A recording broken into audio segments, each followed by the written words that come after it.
Okay. Well, good morning, everyone, and happy Friday. We're thrilled so many of you could join us for today's program. Someone asked me how many years I've been working for the New England Council, and I said 4 years longer than Bill Belichick. 20 years. So I just want to thank all of you for being here today. I often begin my remarks by thanking Neil Levesque, who is busy circulating, who does a wonderful job here at the Institute of Politics. It is a nationally recognized center for politics, and they've done a great job here.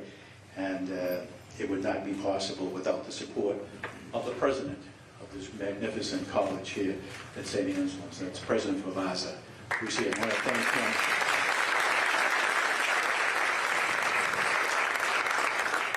And I also just want to give sincere gratitude to all of our very generous Politics and Ink sponsors. And the banners are on the walls across the room here. These people are corporate giants here in the community for many reasons. Not only do they run a four-star operation, but they're so civic-minded, they're engaged in so many worthy causes. This is one, Politics and Ink. So I just want to thank them, and if you see anyone who represents any of these companies, you should say thank you for the support that they have given. Before I introduce today's guest, I just want to take a moment to quickly tell you about a few upcoming New England Council events. Today is in fact the Council's first event of 2024. We have a very busy lineup planned in the next couple of weeks. On Tuesday, we're looking forward to a breakfast program in Boston with House Minority Whip Catherine Clark. Later in the month, we'll be hosting programs with Representative Ayanna Presley in Boston, and then Representative Zet Magaziner in D.C. And on January 31st, we're incredibly excited to be kicking off a new initiative at the New England Council, and that is our Rise and Start Network for young professionals here in New England. The inaugural event will be a networking reception hosted by John Hancock in Boston.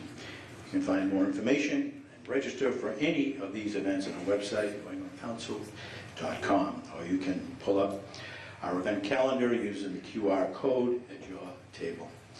Today we're obviously very, very honored to welcome the senior senator for this wonderful great state of West Virginia, the Honorable Joe Manchin. But before we introduce the senator, I would ask you to maybe dim the lights and see this quick 90-second film. What is that? That's absolute bullshit.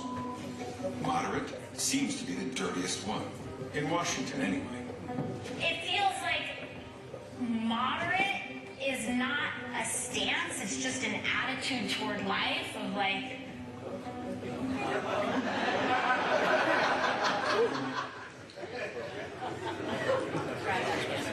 Okay.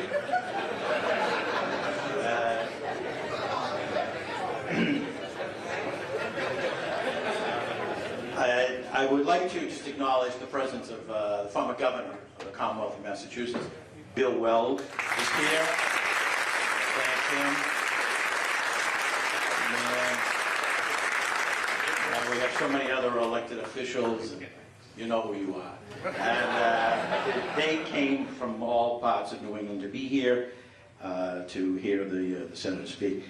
And speaking of that, I have the honor to welcome his daughter, Heather Manchin, to the stage. She's an accomplished executive who's worked her way up through the ranks of a very major life sciences company, from the data entry clerk all the way to the corner office. And today she serves as the CEO of Americans Together. This is Senator Manchin's new organization. And she's going to tell you a little bit more about the organization and the listening tour they're about to kick off today. Heather? All the four-letter words in that dictionary. There we go. What the f*** is that? That's absolute bullshit. Moderate seems to be the dirtiest one. In Washington, anyway. It feels like moderate is not a stance, it's just an attitude toward life of like... compromise? Forget about it. People don't vote for Republicans to come to their state capital and work out deals in the back room with leftist Democrats. So who gets left behind when both sides refuse to find common ground? You do. People across America know that sometimes, to get things done, you have to meet in the middle. And they do it every day for themselves, their families, and their communities. That's what makes America exceptional. Isn't it time our elected officials followed their lead? By joining the Americans Together community, you can push back on the partisan extremism that has taken over our political system and influence both parties to come together to solve America's problems. We'll raise up the voices of Democrats, independents, and Republicans who value common sense and show that the sensible majority in America wants results that can move our country forward. Join us to bring back compromise, to get done, and make your voice heard.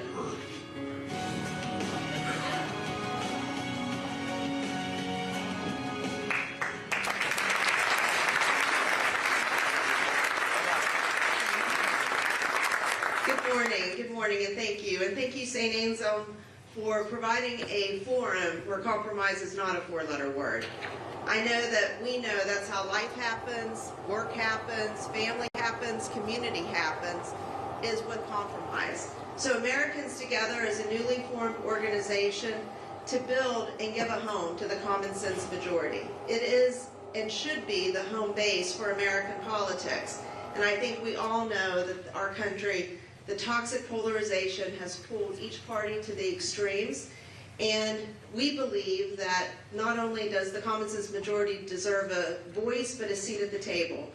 So no better place to kick that off than here in New Hampshire, where your independent thinking has been a bellwether for politics for a very long time. And so thank you, and please join us at AmericansTogether.com. We want to not only give you a home and a voice, but we want to give the country a sense of that the moderates can drive discussion and decide elections. So thank you, and with that, I'll turn it back over to Jim.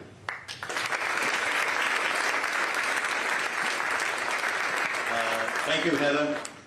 Senator Manchin was sworn in the United States Senate in November of 2010, filling a seat left vacant by the late Senator Robert Byrd. And from his days as a state legislator to his 6 years as governor to his current role, Senator Manchin has always been committed to his philosophy of retail government. He's worked to connect with all of his constituents and made public service the cornerstone of his career. On Capitol Hill, he is known as a moderate who works across the aisle to develop common sense, bipartisan solutions to some of the biggest issues facing our nation. Job creation has been a top legislative priority. He has worked over the course of his time in the United States Senate to advance policies that foster growth and create quality jobs for all Americans.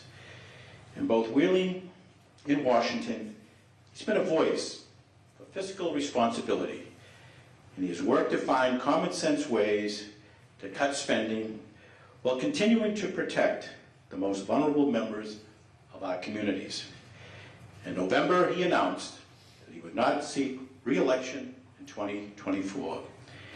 And in December, he launched a new organization called Americans Together, with the goal of creating a platform for the middle to connect and empower moderate voices around the country. Needless to say, we are honored that the new organization's first order of business is a listening tour that kicks off right here in New Hampshire at Politics and Eggs. Please join me in welcoming our very special guest, the Honorable United States Senator Joe Manchin.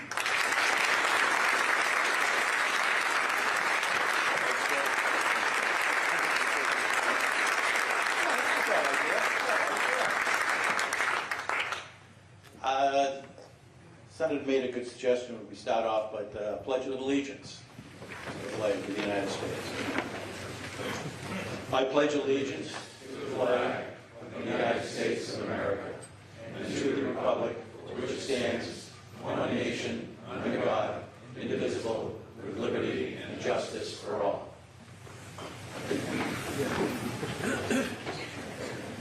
Thank you, Jim. First of all, thanks to Saint Anselm College. Thank you so much, Mr. President. I appreciate the hospitality. Y'all been wonderful. And to all of my friends, and I feel at home here, the Catholic, Benedictine type of agenda. Being an older boy for 12 years, I feel right at home. So, thanks again. I come and I am so proud of the representation you all have with Senator Shaheen, Senator Hassan are very good friends of mine. Kelly Ayott's very good friends of mine. Governor Sununu, John Lynch and I served together as governors. Governor Bill Weld. And there's a special bond about governors, I can tell you. We didn't look at what your identification was as a political party. We looked at what your problems were that we could help solve. And I've always had that mentality. It's how I was raised. And when we look at where we are today, and Heather said it best, that what we're trying to accomplish is Americans together. People feel homeless and helpless. You know, they said, I got to pick a side. It's not who we are. Washington should not make you pick a side. There's only one side, the American side. You can be a Democrat, Republican, or Independent. In this state, I understand. This is a bellwether state. Basically, we could watch how New Hampshire would go, and that's pretty much where the country would go. Because it was common sense you were after. You wanted someone reasonable, responsible in the middle. And that person is hard to find today. If you believe Washington is working, I can tell you it's not. If you believe that all of our problems, political problems, will be solved in Washington, they won't. Let's start right here. If the citizens of this country doesn't step forward, if they don't come forth and says, listen, I'm worn out. You have exhausted me. I can't take any more. I tell people I have a hard time watching television at night, and I have people say, Joe, you don't know how bad it looks. And I said, well, let me make sure I understand. You're sitting home with your feet up, watching television, and really upset. Try it from my seat. It's just it's not a pretty place to be. So when I look out in the crowd, how many are elected officials here? How many elected officials? How many would run for office? Those that are not elected officials now. This is the hardest thing we have, recruiting today. Because they said, I don't think I want to go through that. I don't want to be scrutinized that way. I don't want to have all my family and everybody attacked because of who I am and what I'm trying to do. Public service is still noblest of all professions. We don't advocate that enough. I come from the vintage of, as a little boy watching John Kennedy say, ask not what your country can do for you, but what you can do for your country. And we're turning into a society where people are saying, how much more can my country do for me? It's not who we are. It's not how we become the superpower of the world. The hope of the world, if you will. And we've got to change that. But there has to be a place that you have, a home that you have, and that's what we're trying to do with Americans Together. We're trying to create that home to where people want to run and want to be involved, whether you want to run as a Democrat or Republican. I've never believed that identification of what party you belong to identified you as a person. Never believed that. And you're not my enemy just because we might be on a different side of a political party. I've never met a Democrat or Republican I looked at as an enemy. I've looked at it as someone that might be a competitor, someone that maybe have differences, but we're going to work that out. And we always could. We sit down. And today it's not the way it is. So let me tell you how I think we've gotten to where we have. I've gone to, I was 35 years old before I got involved in politics. So this is not an ambition, lifelong ambition for me to be in the political process. But I saw a void. A person came to my father's store one time and he asked, John, I've done all these favors for you. He said to my father, John, he said, Johnny, I've done all these favors. I need you to do me a favor. I'm thinking, my dad's never asked for a favor. My dad, I come from a little small community called Farmington, West Virginia, a little coal mining community. 400 or 500 people on a good day. On a real good, strong day. And how I understood about the political process, my father, I was 10 years old, he ran for mayor. Now, in a little town, first of all, you couldn't anybody run for it. All you had to do is have one vote, and you probably won, or 2 or 3. But anyway, Dad ran, I wanted to get, I said, oh boy, my dad's running, I'm going to get involved. So he wins, and then Dad was kind of a forward-looking type of person. We had 2 caution lights in town. So my dad thought, well, we're going to get a stoplight. Okay, we need a stoplight. We're a growing town, a metropolis. He put a stoplight up, and we had 2 wrecks the same day. Never had a wreck until then. Now, I understood being able to adjust quickly to constituents' desires. He took the stoplight down, put the caution lights back up. So I said, okay, that's how you have to rebound real quick. But anyway, I went to Washington, and Bob Burr died in June of 2010. I was governor in my second term. And I loved being governor. And I know Bill loved being governor, and I know that John Lynch loved it, and I know that Senator Hassan, and every governor has loved being governor, because you can make a difference in a person's life. You can make a difference every day and change someone's life. And he didn't look at, oh, you're a Democrat. No, I don't know. You didn't vote for me, so I'm not going to do that. That's not how they thought. Governors don't think that way. I go to Washington, and when I got there, I says, my goodness, it's not what I thought. This is the big leagues. Everyone should be. Okay, we got these challenges in the United States of America, and we got people, we got challenges around the world, we got enemies around the world. How do we unite and basically have a strong front? And I didn't see that. So I kept evaluating this. And one time Harry Reid came to me and he says, Joe, he said, we're going to have a party line vote. Now, I've been involved since quite a while, until 2010, in the political process. I never heard the term, be a party line vote. And I'm thinking, Harry, what's that mean? He said, well, all the Democrats got to vote for this. I said, Harry, let me look at the bill. I don't know why that would be, but let me look at the bill. And I looked at the bill and I says, Harry, on my best day, I can't sell this crap in West Virginia. He says, what? And I said, Harry, you didn't elect me. I don't work for you. You can't fire me. You didn't hire me. I can't go home and explain this, and that's who I work for, so I'm not going to do it. Well, once they got to the understanding that I wasn't going to be pressured into doing crazy stuff, and I could, hopefully be an honest broker, and then my Republican friends, I said, why are we doing this? Why are we allowing these political parties to push us to the extremes? And that's what's happened. So if you look at it today, you're expected to pick a side. And I said, please don't do that. So how do we get involved in that? And I said, well, we've got to change. And I said, I come to work every day. You want me to go make phone calls to raise money to be against my colleague that's sitting beside me I'm working with. Now think about a hostile environment. You want to know why it doesn't work? Can you imagine going to work every day and your co-workers trying to get you fired? That's exactly what we do. So if you have a D by your name or an R by your name, you're expected to raise money to be against them. I wouldn't do that. I says, I can't look somebody in the eye on Monday when you expect me to go on Friday and Saturday and campaign against them and then say, hey, John, how about working with me on this? This is human nature. It's not going to happen. So I've said this. It's not going to change. Washington will not change. It's a duopoly. It's a business. It's doing very well. A lot of money's coming in. They're not going to change. This is where it's going to change. If you want to change the political atmosphere and the attitudes that we have in Washington, it'll change right here. But you have to demand that. The character of the people that you send, making sure that they're there for the right reason, and public service is in their veins. And with that, I've come to the conclusion there should be term limits. And they said, what do you mean? I said, well, I'll tell you why. About 20 years ago, I was in a town hall in southern West Virginia. And I was talking in an open session like this, and they asked me a question, what do you think about term limits? And I said, well, you got to be careful. You get rid of a lot of people with experience. And I went on and on and on about why maybe it wasn't the right thing to do. And a little lady got up and she said, Joe, I really believe that term limits would really help us. And I said, well, tell me why. She says, if we had term limits, maybe we get one good term out of you. I swear to God, I had no comeback. I couldn't argue that. I said, by God, she's right. She was right.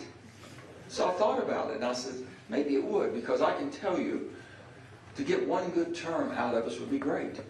In any segment that we're in, because sometimes you get set in your ways, you defend yourself more than what you're looking to basically take advantage of an opportunity to propel and go forward. So I've looked at politics and I've looked at government much differently, and I've always been that, and I'm not going to change. But the workplace environment is not conducive to getting results. But we got a lot of results in 50-50 split. The 117th Congress is probably one of the most productive Congresses that you've ever seen. And they said, why? We were split 50-50 for the longest period of time in the history of our country. 50-50 split down the middle in the Senate. We've come to the conclusion that, you know what? Those of us in the middle had an awful lot of power that we could basically pull people together. They couldn't get anything done without us.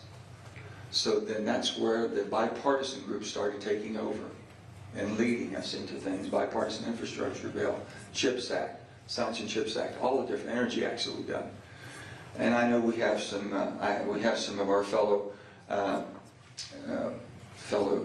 Americans who are showing their disagreement on some things, and I'll talk about energy. We have to have energy security in America.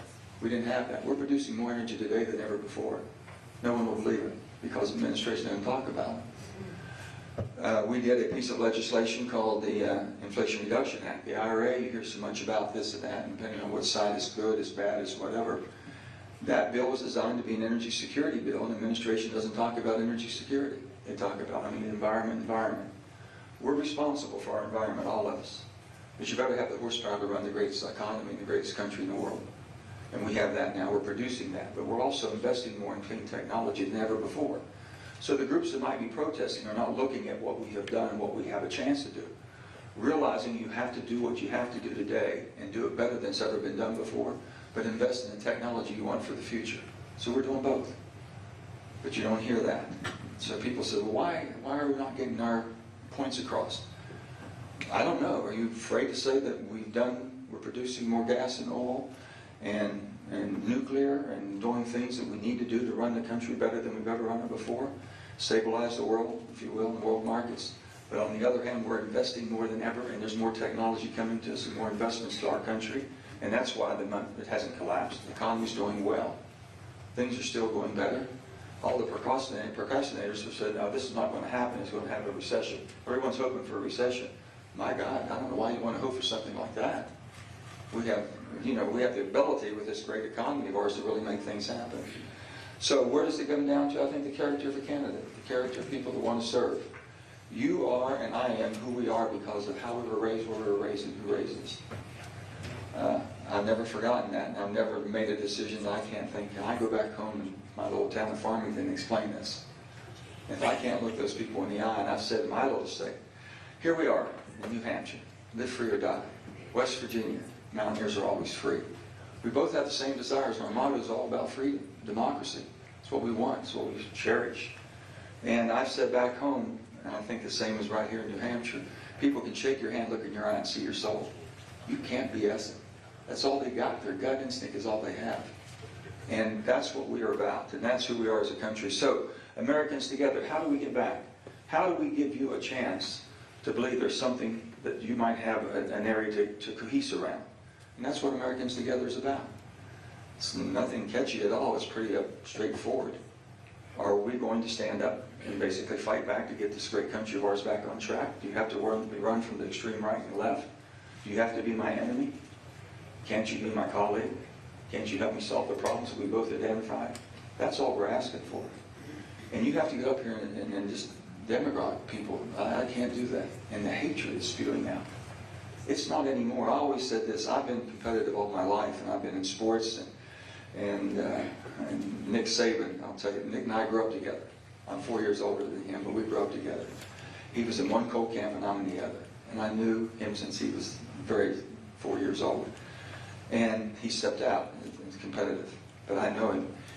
He was raised in an atmosphere, his father and my father, and we were all good friends, and we were raised together. But they basically wanted to improve people's life. And his dad was a tremendous mentor and a coach. He'd go around and bought himself an old school bus, had a little furniture.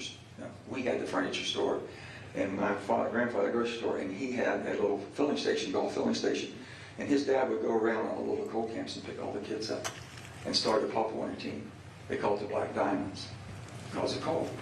And it was unbelievable what they did. So he saw that. But it's gotten to the point now, I said, I want to be your competitor. If I'm going to compete against you, I want to beat you. I just don't want to defeat you. I want you to come back and take another crack at me, make me better and you better. That's how I always looked at competition. But now they want to defeat you and destroy you. They don't want you to ever come back. They don't want you to have a life. They can destroy you and your family and everyone in between. And that's why when I asked how many of you would run for office, I understand the reluctance. I really do. But you got to think that's a small price to pay for the great life you've had, and all of us, and the great country that we live in. And if we're not willing to fight for it, I have a hard time keeping it. I'm more concerned today than I've ever been in my life. I've been around politics all my life. Talking about, I'll never forget this, Mr. President, I was watching television with my mother. I was a very small child in 1960. And it might have been Walter Cronkite. He said, the religious, the Catholic being a religious barrier. And they said, it's been said that if John Kennedy becomes president, the Pope will run the country. I looked at my mom and I said, boy, They don't know the Catholics we know, Mom. And it still rings true. There are things you can do.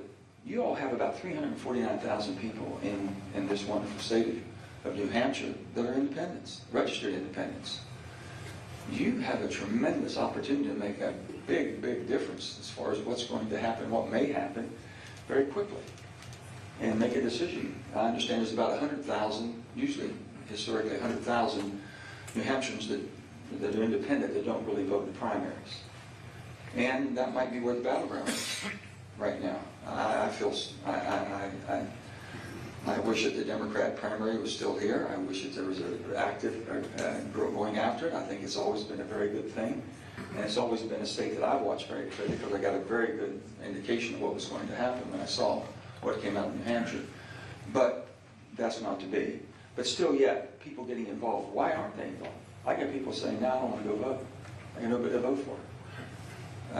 Well, you have to create that opportunity. So how do you do it? Majority voting, gerrymandering. Okay, you have about 390 out of 435 congressional districts. 390 are already pre-cooked.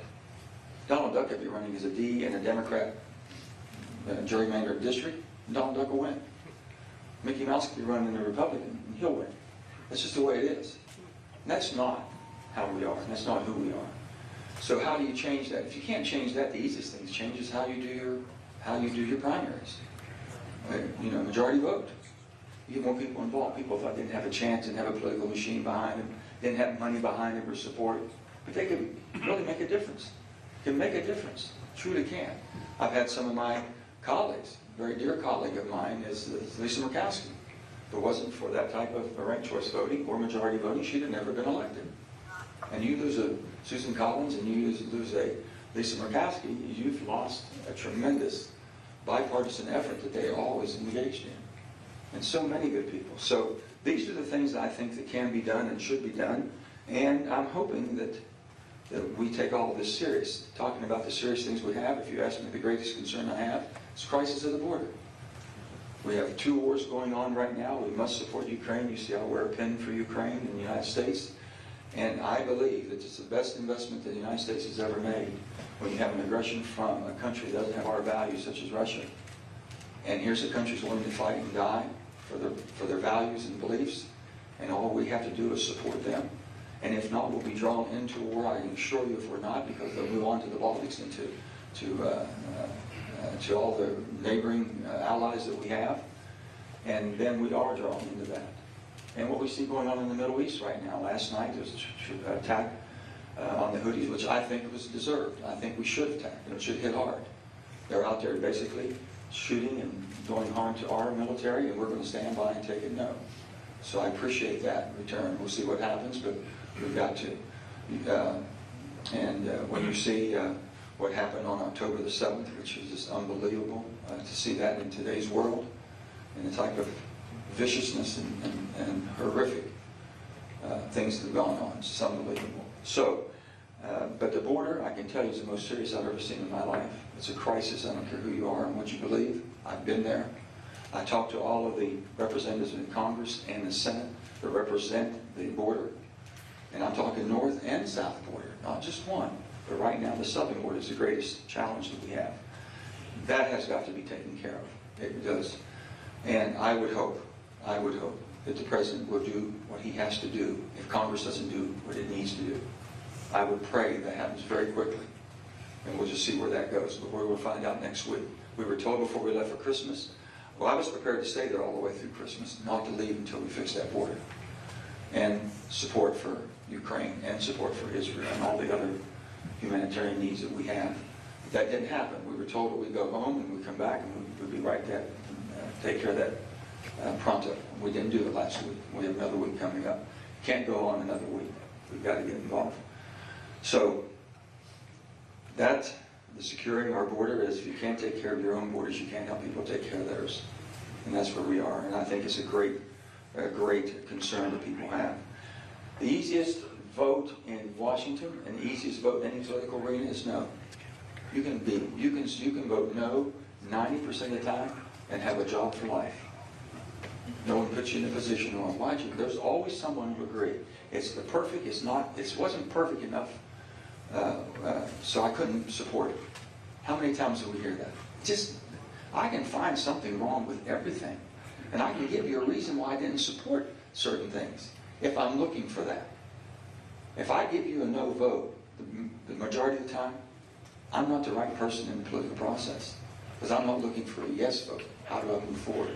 And that's what happens. So the no vote, I've said this before, show me a person that votes no all the time, and I'll show you a person who's a lifer. They'll be there forever. It's a retirement home. I've outlined a few things that I think that can be changed, and my purpose. Everyone says, well, you're running for this or running for that. And I said, no, I'm running to basically bring the country together. I want you to know there's hope. There's more people like us that believe that the centrist, center-left, center-right, the grand old party, and the old blue dog Democrats that were there could always get together and make a deal. And we've got to get back to that. If you're going to govern, you've got to get back to governing. If you want discourse, then do what you can.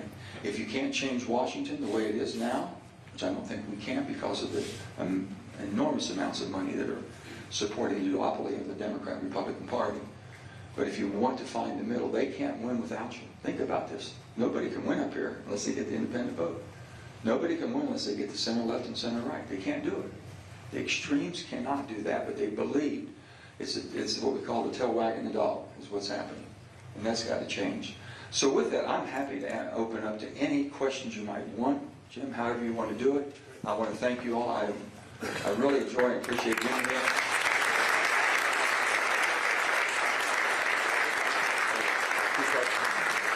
I've got a few questions, and as I'm asking them, maybe you can think of a question to ask the senator.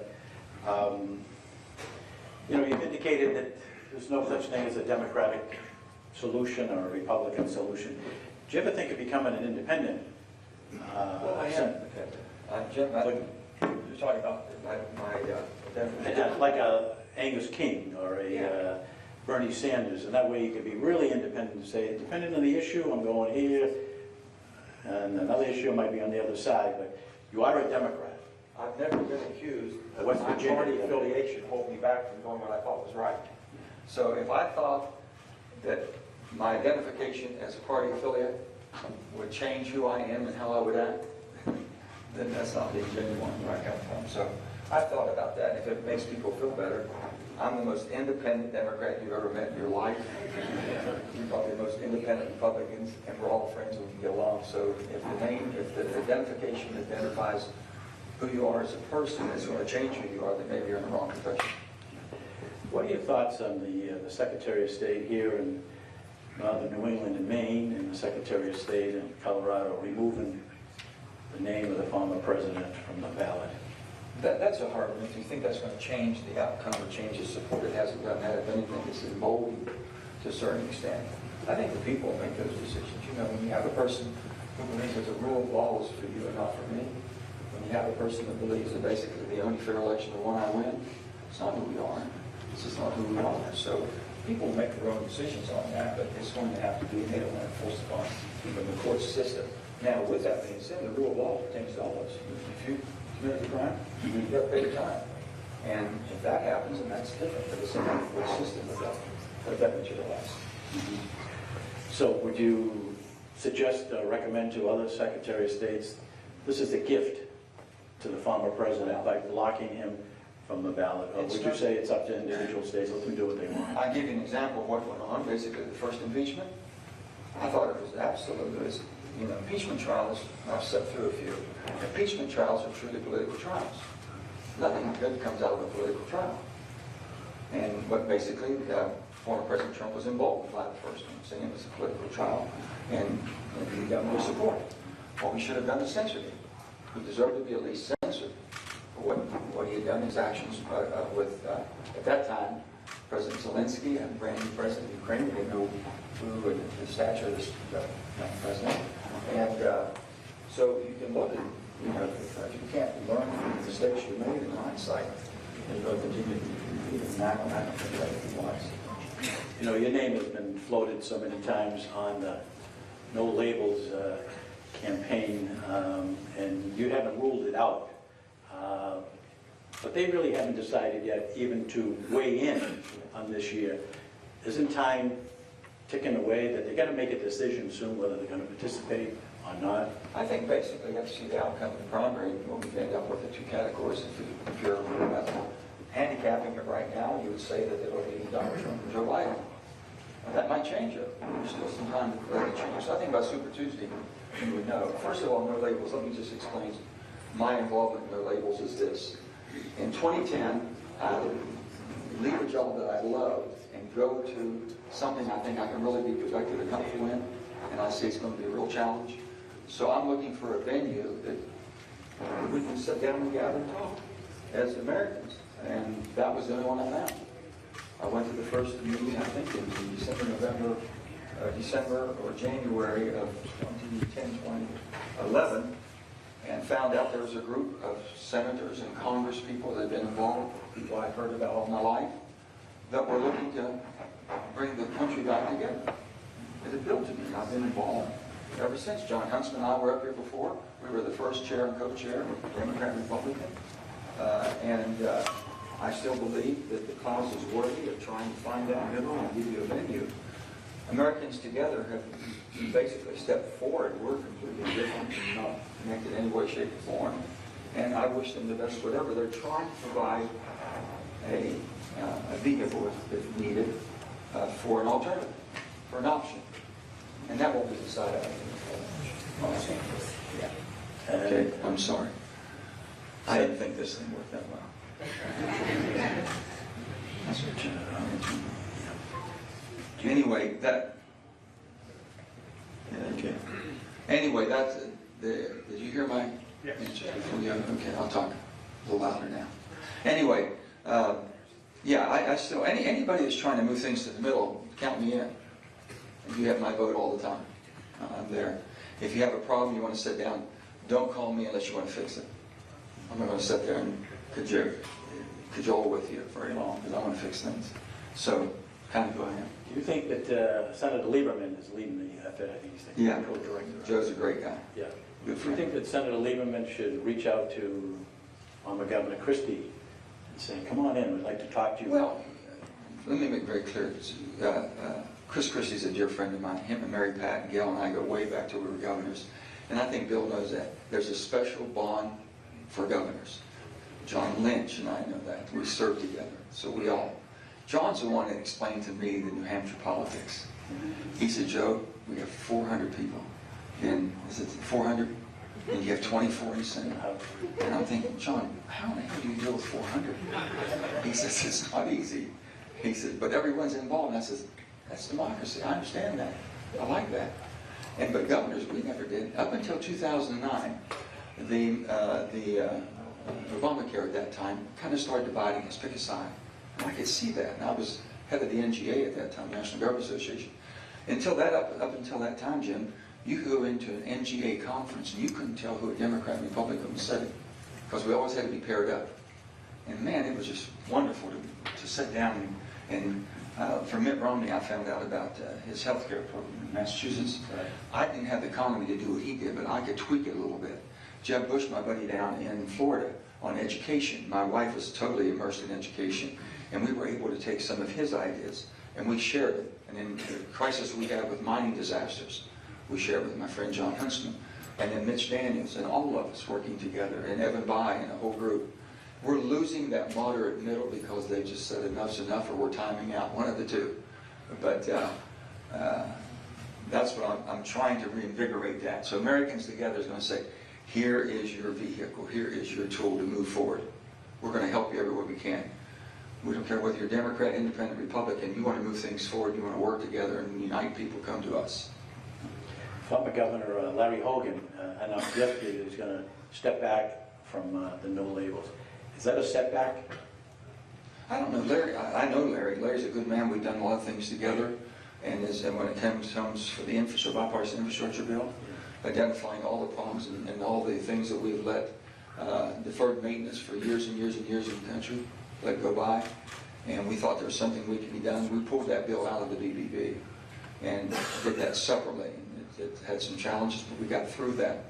And it's a great piece of legislation. But with that, Larry, whatever his intentions were, he's a good man, he's an honorable person, and we'll have to see where he goes with this. You've made comments that you thought you knew Joe Biden so well as a senator that he was a more moderate statesman, public official, and you're a little disappointed in the way he has administered his administration. He's gone to the left. Pretty far. Yeah. And you recited all of the significant accomplishments. Yeah, a lot of good things. Infrastructure, the science bill, the CHIPS bill, and inflation reduction. Some of them were bipartisan. Let me just tell you about inflation. Credit to the president and moving some of that with colleagues in the House and the We Senate. were, no, Oh, okay. one thing, Just throwing it up. the thing, the president and I know each other, we've known each other for a long time, okay? A good man, a very decent person, and good to work with from that standpoint. And he'd always been kind of the centrist, within the Senate. As you recall, his career for a long time. Representing the state of Delaware, which is a very, very economic engine, if you will, conglomerate as far as how they run their operation up there, and I appreciate that. But when it got to the point to where, when he got elected, and I think people were looking for some normality, that's my best word, normality. Some calm down. Let's work together. That's not my enemy. I don't hate you. I'm not after you. We'll work together. We have a different idea. You're going to go ahead and vote against me. That's fine. We'll sit down. We'll find something else to work on. You just move on. We thought that's what we were getting. And that truly is what I thought his intent was. He's been pushed to the far left. That's the only thing I've said. And I don't know whether it's just basically the hey, you owe me because I got you elected, this and that. I think that one time a person had a fundraiser for me when I first started out. I'll never forget, I was governor. I just got in the governorship, and the person came in and said, I need this, this, and this done. And I said, well, that's not good. I'm not going to do that. Well, I had a fundraiser for you. And I said, oh, I'm so sorry.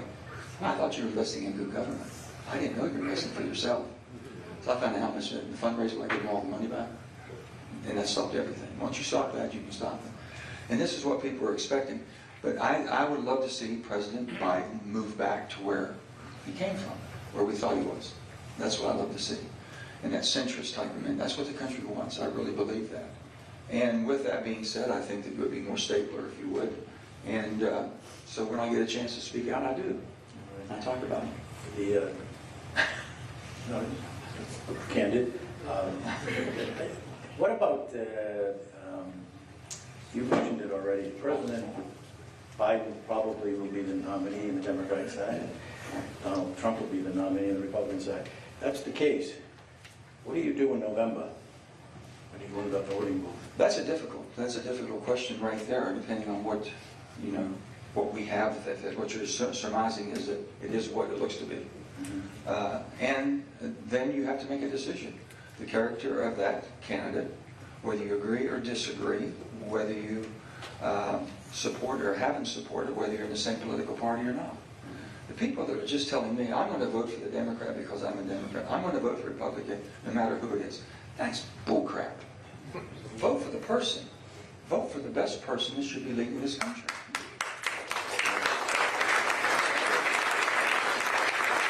I was going to say bullshit, but they said I couldn't say that. This is an adult show. I'm told we only have about 10 minutes left, so I have 10 more questions, but I'd rather have you ask the questions. So we have some people here from the ARP. I think Jill Martin has a question for the senator. I do. Thank you. I am a member of AARP. I'm a proud supporter and a member myself.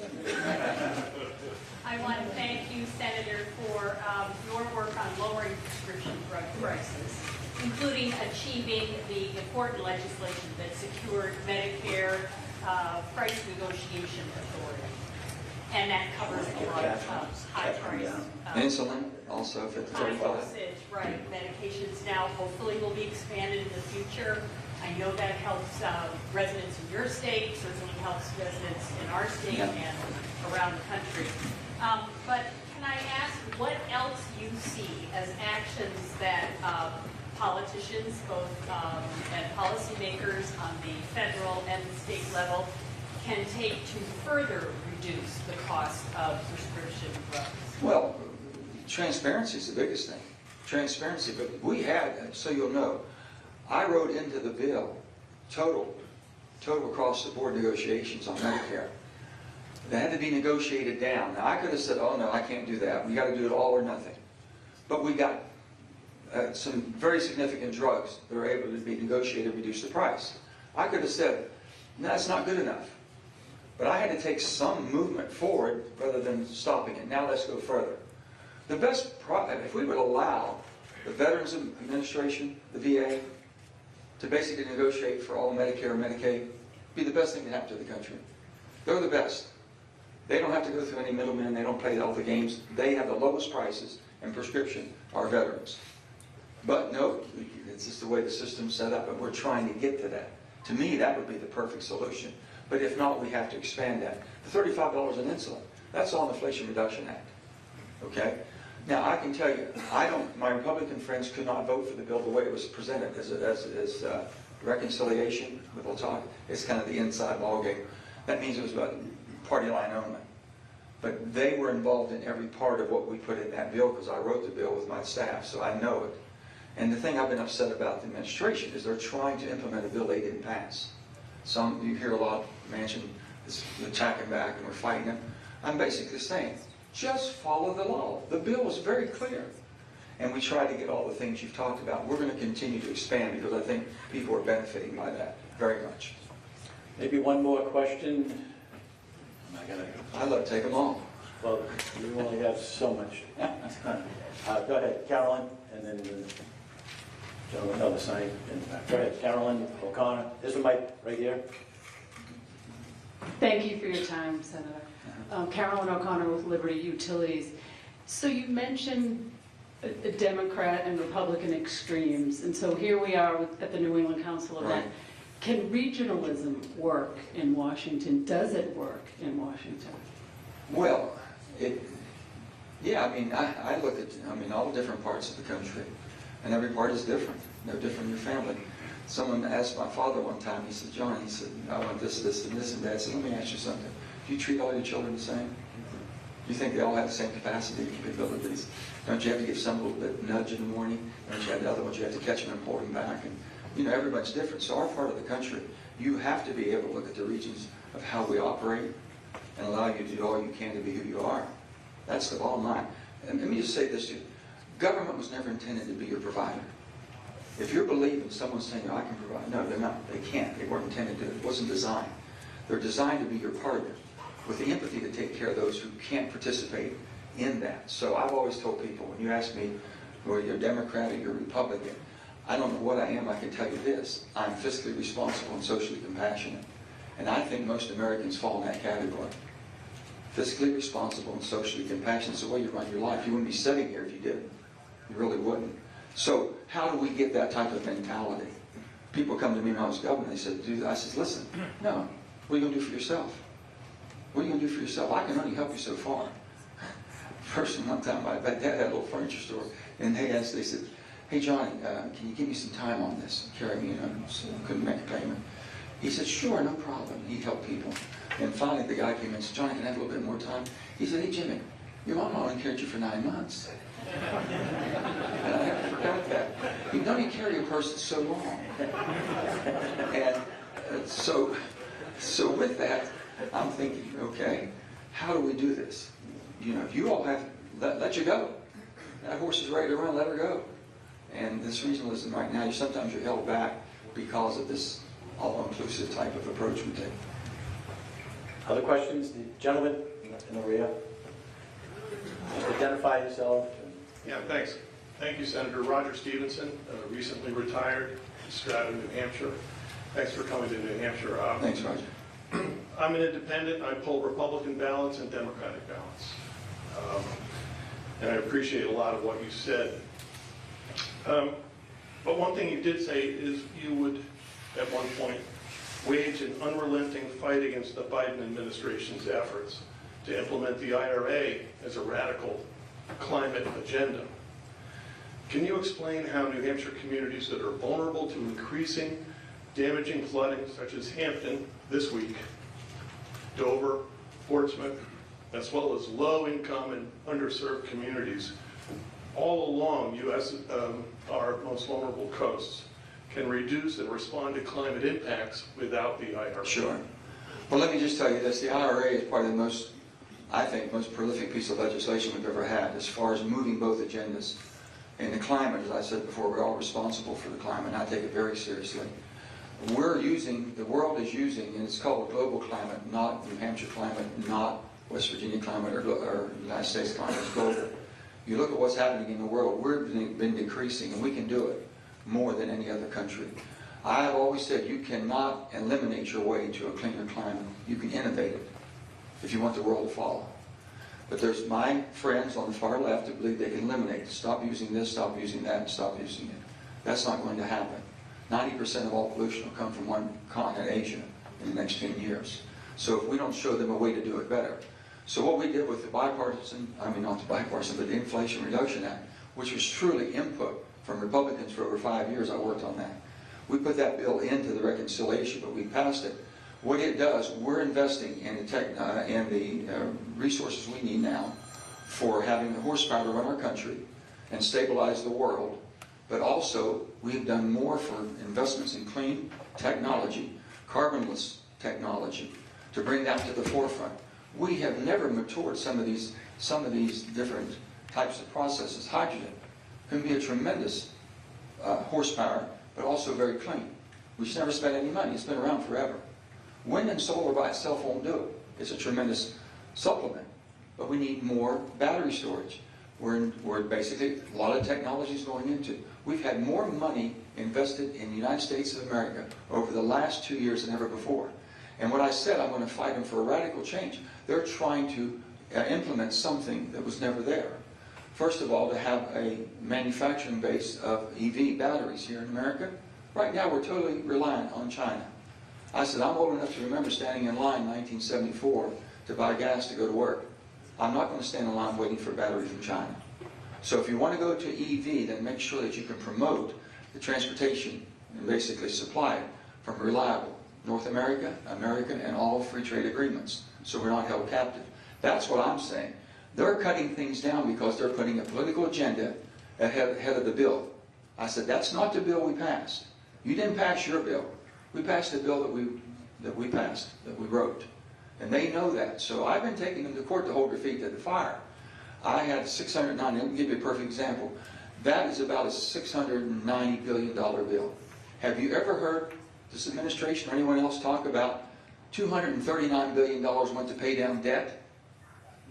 Have you ever heard that? Did you all know that? A third of that bill was paying down debt because I think the debt crisis we have will take us down quicker than any other adversary. They never talk about that. Did you hear ever been an energy security bill? No. All you hear about is a climate bill. And I'm not fighting the climate. I support. And there's no one who's written more legislation supporting the transition.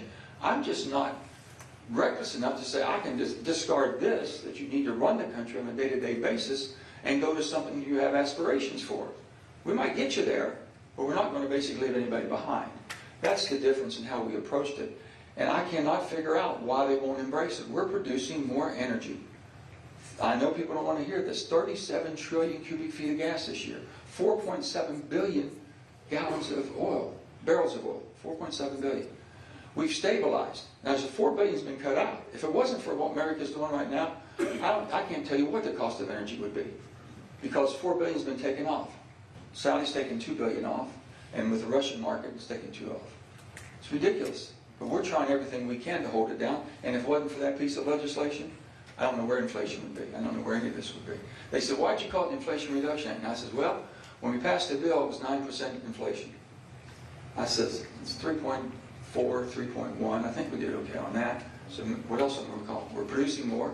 We brought the price of gasoline down. All the good stuff. Just accept what the good of the bill did, what the intention, and don't be afraid to tell the extreme on the left and the extreme on the right that we didn't pay attention also, but we're just not going to sacrifice our way of life and our economy.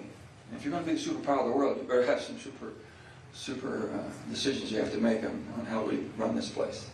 Maybe one final, Let me just, we have 2 hands up, so I don't know what you want to do. You got 4 hands, but go ahead. It's just Jump right in. We'll jump around. I'm going to be real quick to my answers. introduce yourself. Nathan Schrader, New England College. Hey, Nathan. Thank you for being the voice of reason in the Senate in Washington. As a Democrat, I was wondering if you could tell us, what would your advice be for your party moving forwards, as you will no longer be at the Senate and on the ballot, for how the party can catch up from falling behind in rural America, small town America, and among working class voters? It's just the only thing I pray to my Democrat colleagues, that they don't jump back and forth and get rid of the filibuster. You get rid of the filibuster, we've lost democracy as you know it. If you don't like what's going on in the House right now, with the speakers being changed over like a relief pitcher on a baseball team, if you don't like that, you get rid of the filibuster, and it'll be the Senate on steroids of what you see in the House. You will lose democracy as you know it. That scares the bejesus out of me. And they've been pushed by the extremes. Get rid of this for this reason. Get rid of this for this reason.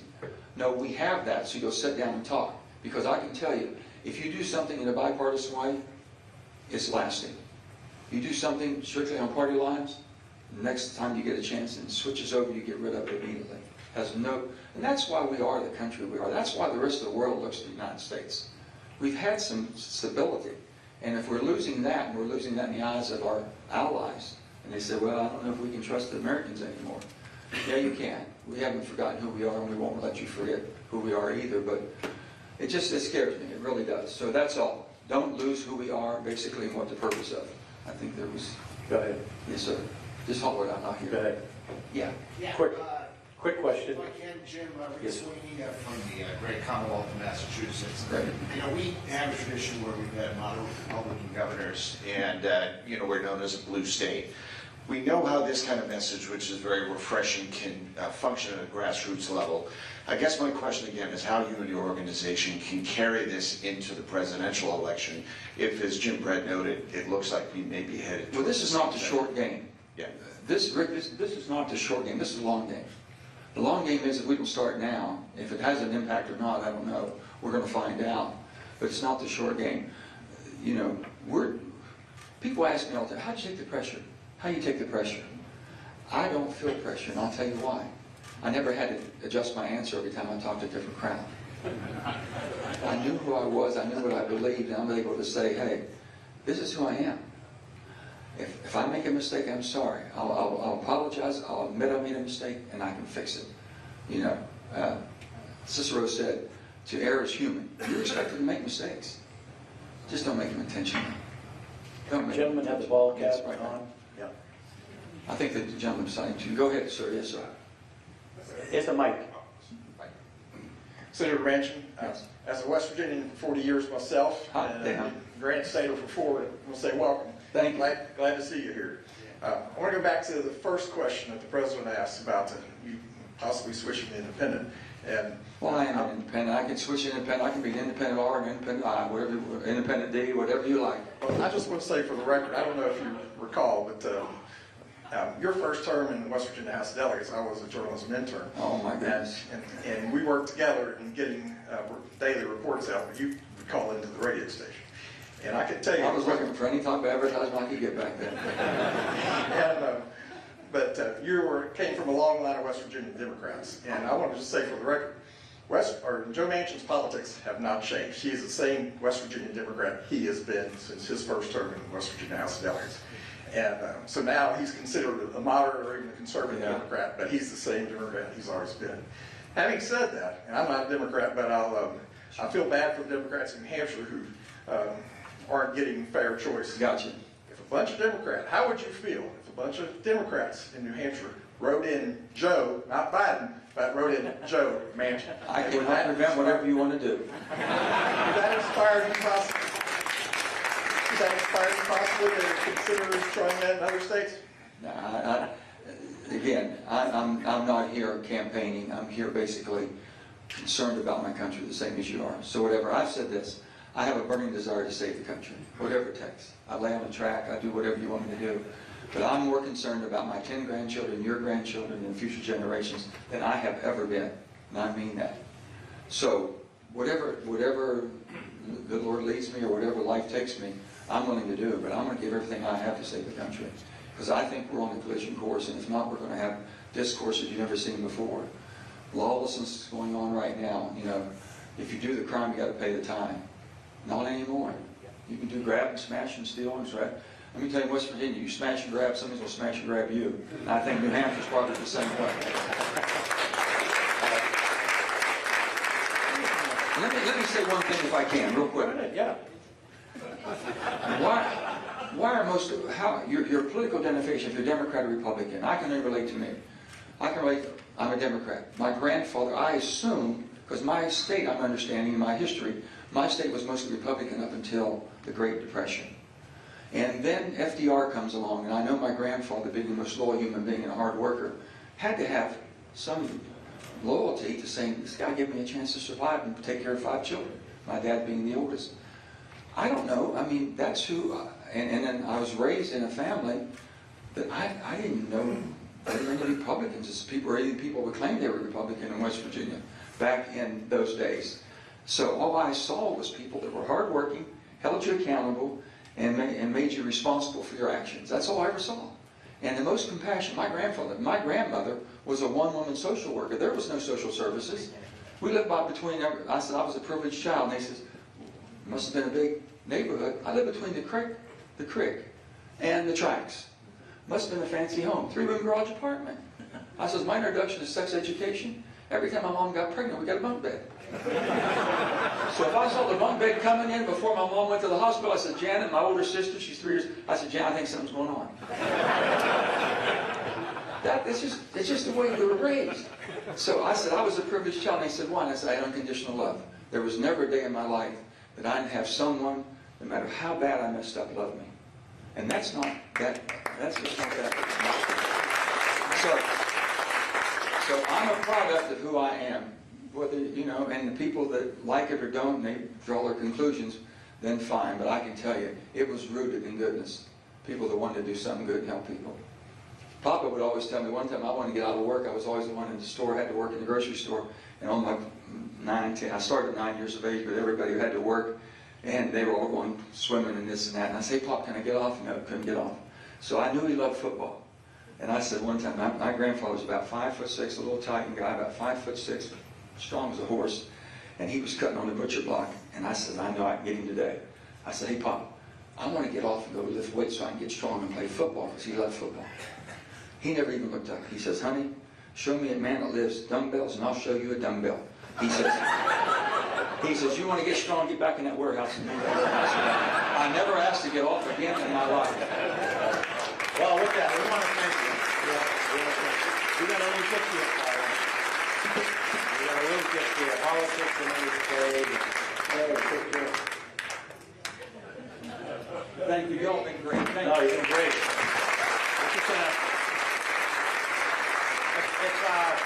If people can just stay here for a couple of minutes, we got a lot of traffic outside, and he's going to. I'm gonna move around. Oh, he's going to move. He's going to move around. Okay, so stay here for a couple of minutes as he moves around. Okay, now we got to give it to Catherine.